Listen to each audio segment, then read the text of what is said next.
Ken actually said last night, he was like, when he said to the crowd, he was like, when has a band ever said, do you want to hear some new stuff? And the crowd is going, yeah, you know.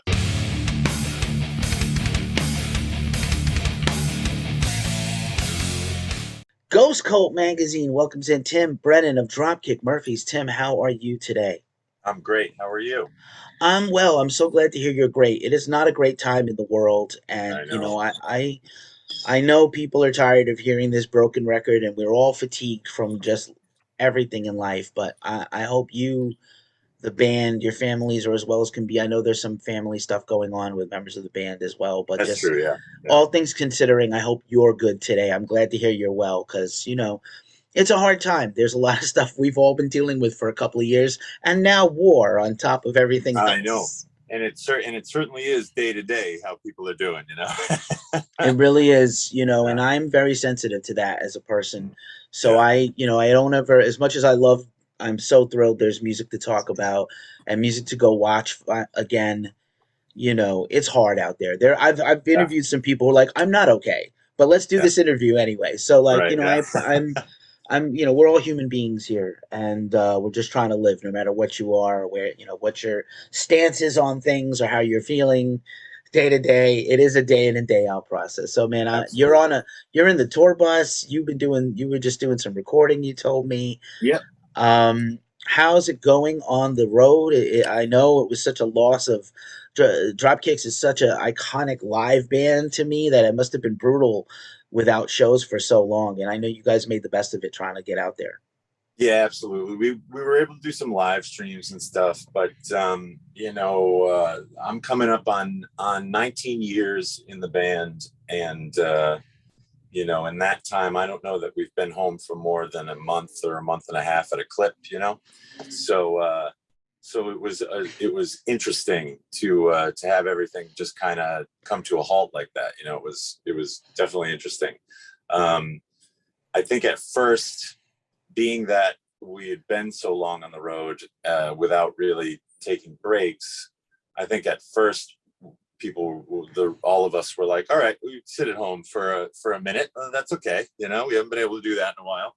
And then as it got more and more time under our belt at home, it was like, all right, well, we got to figure something out, we're over the moon that we're able to be out on the road, especially for the first St. Patrick's tour since all this stuff started. That's super exciting. It's obviously it's a little different than before COVID, as far as like protocols and stuff like that. It wouldn't be out of the ordinary to walk into the backstage at a Dropkick show and see 25 people that we know back there, and now we can't do that. The 3 tours that we've done, I guess 2 tours technically, but 3 tours that we've done in the last 3 years were 2 legs with Rancid, and then this one, and with both of those we just nobody backstage and things like that, so it's different, but we're just we'll do whatever we have to do in order to be able to get out there and play shows, you know what I mean? Right, so glad. And, I always say, like, again, a Dropkick show is like family. The St. Patty's show's got a very family vibe. I was a longtime resident of New England and Boston. I went to BU. I lived in Boston for 10, 11 years. Nice. New Hampshire for a winter that I regret because of snow, because of 10 feet snow. But I love Boston. Everybody knows I'm a New Yorker. Don't hold it against me. But like my No, heart, no. New York, Boston has my heart, and Dropkicks are one of those bands that's just synonymous with the town. Like Oh, just, Slapshot, Gangrene, a couple of metal bands, and you right. guys.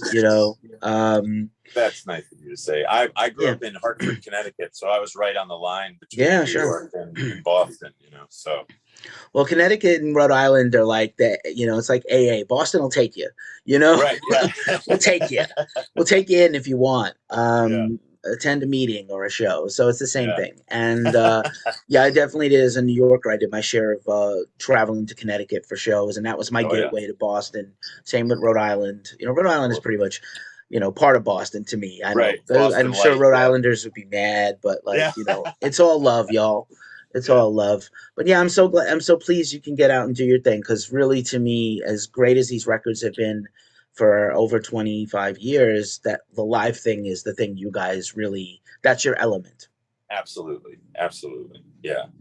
So yeah, having that taken away from us for a little bit was tough, but you know, I mean, if anything, it gives us a better appreciation for the fact that that's what we get to do for a living, you know. Mm, right on. And then how did you manage? You know, you mentioned live streams, and like I said, there's no substitute. I do hope that people, when this has subsided a little bit more and shows really open up a lot more again, and we're a little less afraid and fearful, which we should be, because this thing is indiscriminate and terrible. Yeah, And yeah, I am worried about the mask mandates leaving a little bit, because like the reason the numbers are down is because we were wearing masks and social distancing and washing hands a lot. And I hope people don't just like, well, now whatever, it's not gonna yeah, be. It's not a free for all just yet, everybody. yeah.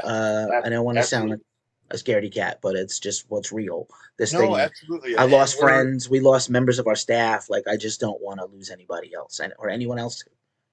absolutely. I mean, that's we're in the same boat. Like, when they announced that they were scaling back the mandate stuff, like, part of you wants to celebrate the fact that that's happening, but it's hard to reconcile that it's the right time to do that. You know what I mean? Like, it was such a scary thing that, I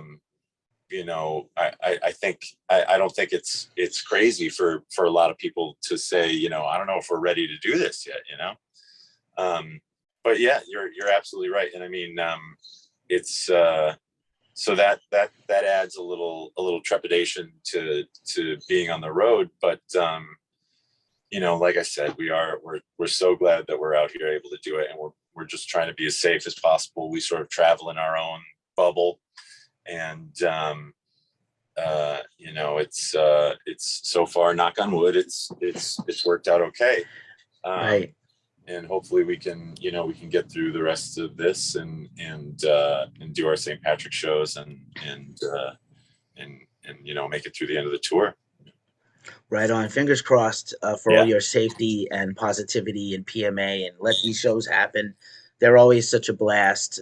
Even if you're not Irish like myself, you just, there's no way to, it's inescapable. The fun and the energy of the shows is always amazing. Some of my favorite memories ever, those House of Blues shows, man. And especially right before baseball season too. So it's right, kind of yeah, like a crazy energy yeah, in downtown Boston. But yeah, man, that's the hope. I know those, we covered that Rancid tour with you guys, which was epic, and a few other ones you guys have done over the years. And so of course, we're stoked also. And it's not like 4 or 5 people in a van.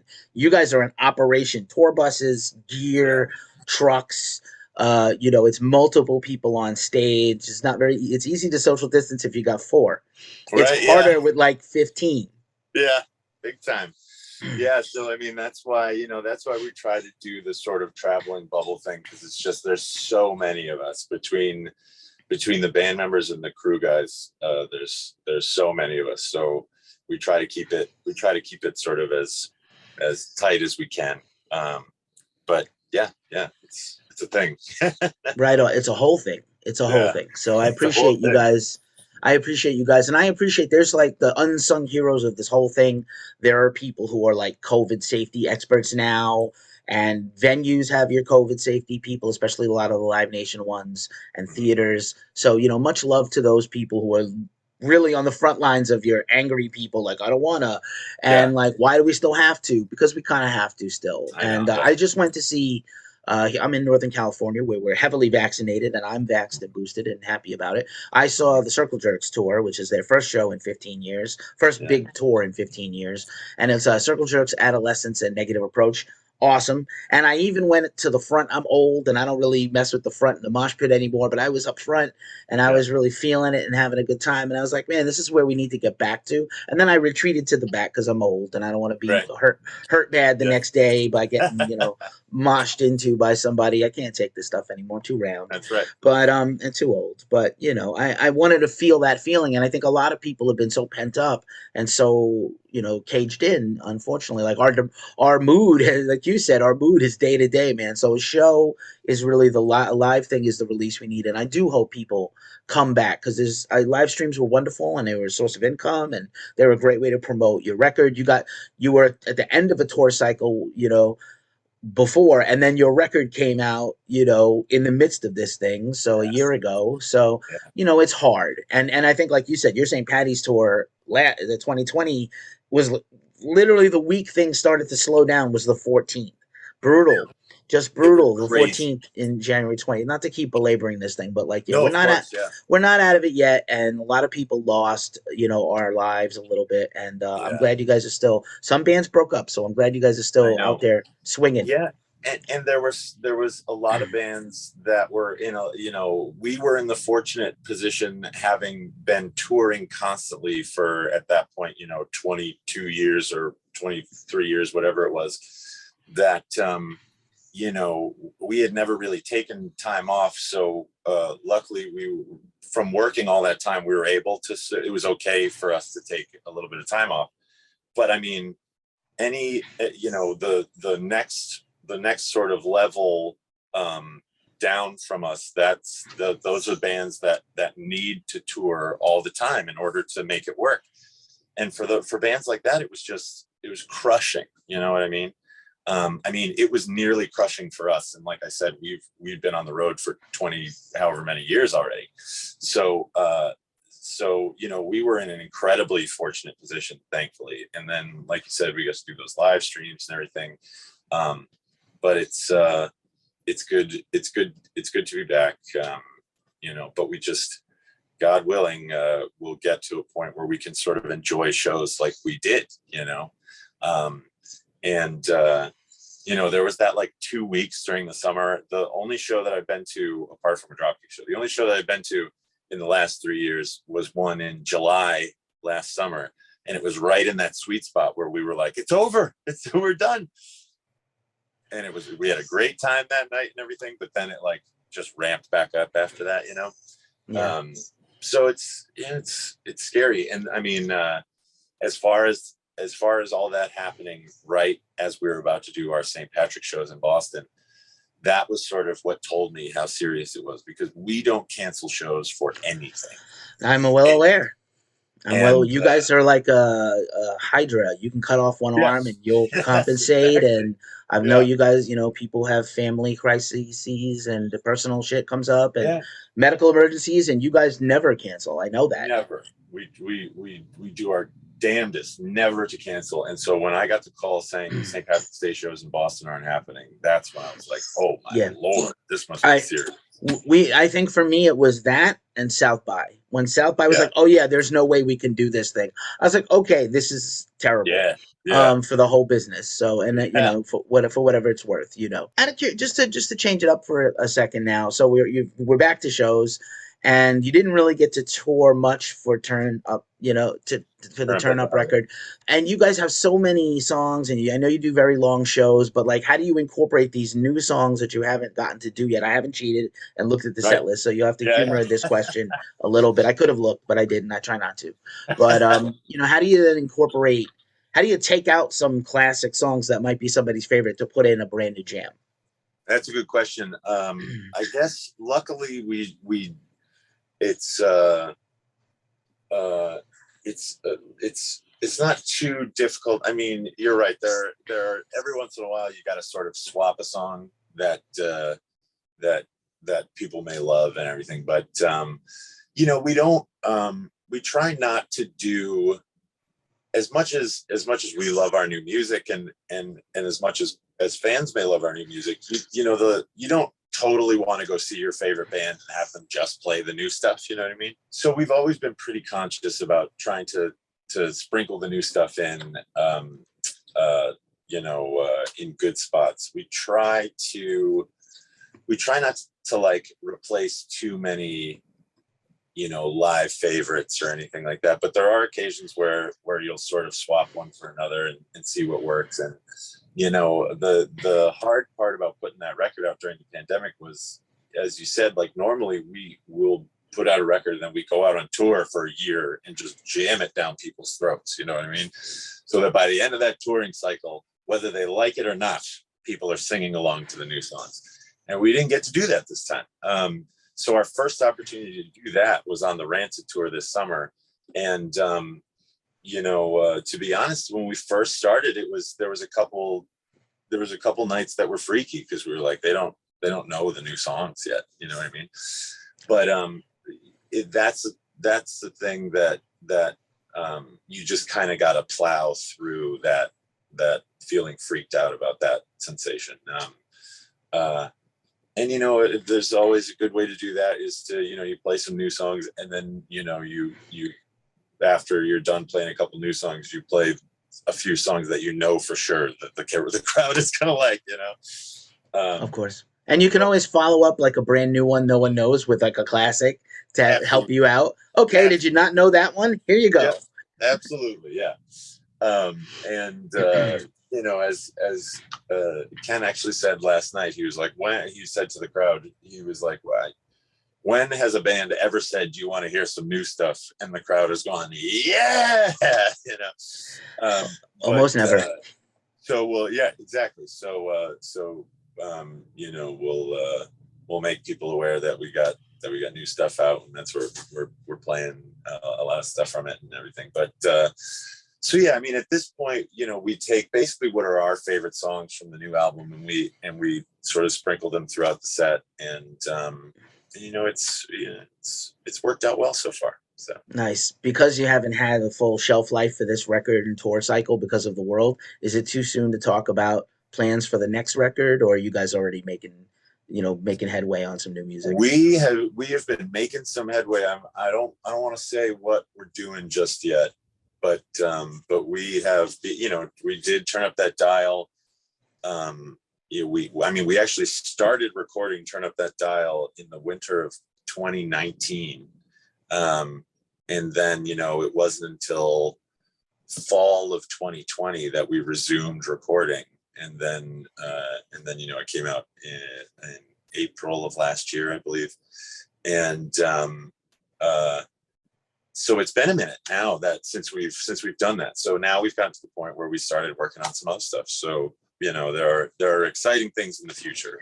We're not going to spill the beans just yet, but don't spill them. That's fine. I don't want to get in any trouble or get you in any trouble. No. Out of curiosity, what's the Tim origin story? Because, I'm very fascinated, like, multi-instrumentalist. How do you land on all these core, principles and talents that you have where you're able to just jump from thing to thing? And you're such to me, an integral part of the band, especially live. How did you get started in music?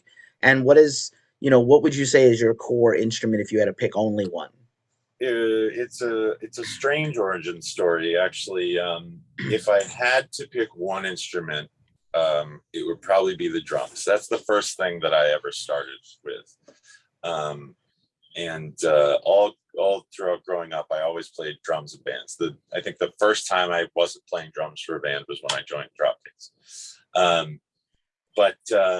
So the shortest version that I can tell is when I was probably 14 or 15. I was a pretty good drummer for a young kid, and so I often found myself in bands with older kids. And like I said, I was from Connecticut, so I was in a band from there. We used to come up to Massachusetts and play shows all the time. One of the bands that we would play with frequently was this band called the 11th Hour, and it was a very similar situation. It was a few older kids, and then this one wicked young guitar player who was the same age as me, and he was just a phenom. So he and I became buddies based on the fact that we were the young guys in these bands with these older dudes. And so that went on for a little bit. And then after, a year or two, when he was 17, he ended up joining the Dropkicks. His name is Mark Arell, and he ended up joining the Dropkicks as the lead guitar player. So this was pre cell phones and everything like that. So he and I didn't stay in touch when he went on the road. And so I went to college. I was in my freshman year of college in Worcester. And I had made friends with this girl who lived in my building. And one day she said, you know, my boyfriend's coming up to visit this weekend. I think you guys would really get along. You should hang out. So fast forward to that weekend, the boyfriend came up, and it was Mark, who at this point I hadn't seen in probably like 4 years or something. So he and I started becoming buddies again, and and we would play music together. At this point, I was like in high school, I became a massive fan of the Pogues and Dropkicks, and I was always a pretty big fan of traditional Irish music in general. So once I got really into the Pogues and stuff, I wanted to be able to like play along with it. So I went out and bought a tin whistle, and I had a very nice teacher at my high school who was he actually introduced me to the Pogues and Dropkicks and everything. And he was a whistle player, so he taught me some stuff. So I kind of started going from there. And then as my obsession with the Pogues grew, the thing that I was most obsessed with was the accordion playing. Never thought about touching an accordion ever, but I started to be really fascinated by it. At the time I was in a band, I was playing drums in a band with these other kids. We'd practice at one of their houses, one of their parents' houses. And the dad of that kid was a musician and kind of played whatever. I had seen in the basement where we practiced like a big sort of suitcase looking thing, and I knew there was an accordion in it. And so one day after practice, I went up to the kid and I said, Brett, is it okay if I take that accordion home and just start fooling around? And he said, yeah, go for it. Took the accordion home, started just messing around with it, and taught myself some things here and there, and then just sort of kept up with it. And so by the time me and Mark reconnected, I could play the accordion and the tin whistle and the odron and some other Irish things. So he and I would get together and play Pogue songs and stuff. And so after a little while of this, he went to Ken, the leader of the Dropkicks, obviously. And he said, I got this buddy. His name's Tim Brennan. He plays whatever Irish stuff we could throw at him, really, if we need a guy. So my trial by fire was they asked if I would come on the Warped Tour for 3 months. This was in 2003. They asked me if I would come on the Warped Tour for the summer and sell t-shirts. So I would sell shirts all day. I was like, first one out of the bus in the morning at like 7 a.m. and then the last one on the bus at night at 11 o'clock or whatever after all the shirts and everything were packed up. But when the Dropkicks played their set, I would run to the stage and I would play accordion on a song or tin whistle or something, and then I would run back and sell shirts. So at the end of that tour, I went to Ken and I said, this has been so great and such an amazing experience, but the t-shirt thing, I don't think that's what I really want to do ultimately. So I'm going to go back to school. And he said, all right, well, we'll be in touch. So I was at school for about a month. It would have been the first semester of my senior year of college. And he called me and he said, how about you come and join the band full time as the multi-instrumentalist? So I did that. And I did that from 2003 until 2007 or so. And then Mark left. And instead of getting somebody that would need to learn every song in the catalog on guitar, I just moved up to guitar because I already knew all the songs. I had to teach myself how to do solos and stuff, but luckily I had some months to prepare. So I switched over to guitar, and then we called our friend Jeff, who is also a very talented, just sort of can play whatever he picks up guy. And so then Jeff DeRosa joined as the multi-instrumentalist, and I moved over to guitar and hung on to the accordion as well. And that's the shortest version of the story I could tell. And that brings us up to today. And the fact that I'm still doing it is insane in the best way. Yeah, it's mind blowing. And I think it says a lot about you, because I think in a band this you know, this wide ranging with this many people, relationships have to be important. So obviously they dug you. They needed to know that they could hang with you as a person and you could hang with them. Exactly. And that's That's probably as much as your talent, and you are super talented, dude. I think it says a lot about you as a person that you know, you were able to last with them. that's nice of you to say, and you're absolutely right. I mean, there have been, you know, obviously we've had sort of different members come and go over the last few years, bagpipers and stuff like that.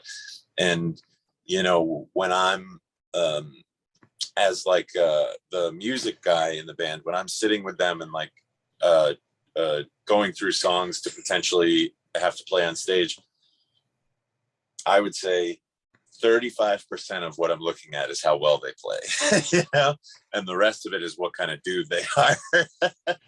Right? Because Yeah. it's so important. And luckily, I was just a very quiet, classic New Englander who barely spoke unless they were spoken to. And so they were like, all right, well, he's fine. We'll keep him around.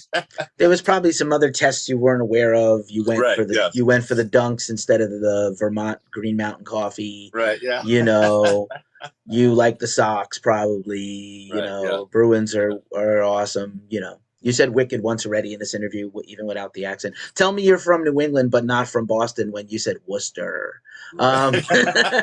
Because you know me being an ex New Yorker, I stood out like a sore thumb the whole time I was in that town, and Yeah. they Yeah. didn't let me forget it. But that's cool. I got a lot of love for the place and a lot of fun people I'm still in touch with. So I was super thrilled. Um, yeah, man. And your first record was Was it the Warriors Code? Was that your first Yeah. record? That's the first full length that I That did. that's Yeah. crazy that you showed up and then this explosion happens with shipping up to Boston because of Like Departed, which 10 is almost 20 years. Yeah, yeah, maybe there's a coincidence. And Oh, I doubt it. But yeah, I hear some mandolin in that song in the intro. And that's right. And the there's this accordion and stuff. is yeah, Yep. there's accordions in there. Accordion is sick. People don't realize how sick an instrument it is. It's not, you know, it's not just Weird Al and Billy Joel, man. Accordion I and know. or polka.